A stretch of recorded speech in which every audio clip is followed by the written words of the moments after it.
Now, this is where he gets into the dark Orwellian part of all of it, where he admits what we've all been thinking, that he's not going to allow these people to rebuild their homes. Instead, they're going to replace them with a bunch of rented, affordable housing apartment complexes. Watch. You previously mentioned the timeline for rebuilding would be 6 to 9 months.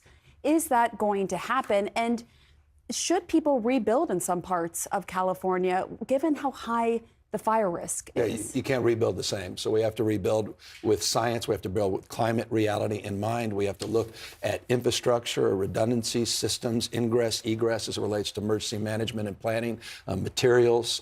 All of that is being reviewed and reconsidered, and with the latest iterations in terms of understanding and technology. And I say technology in the context of how, again, we build the infrastructure to keep it safe, to address undergrounding of lines, how we address the larger issues of redundancy in terms of systems. But more important than anything else is the need to get the debris removed. 30 days to do the hazardous waste. We want to get 6 to 9 months, the rest of the debris done. Concurrently, people are getting permits. So this is all happening, rolling together, and we want to see construction very shortly. And in the next few years, we want to see hundreds, thousands of homes rebuilt.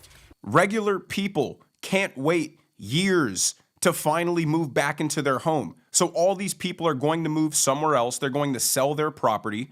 And the only people who can deal with the added red tape that Gavin Newsom's talking about are these large-scale property developers. And California real estate is expensive, so they're going to try to maximize the amount of profit that they can make per parcel of land. Not only can people not wait years to finally move back into their homes, but California is already the most complicated and difficult state to build in.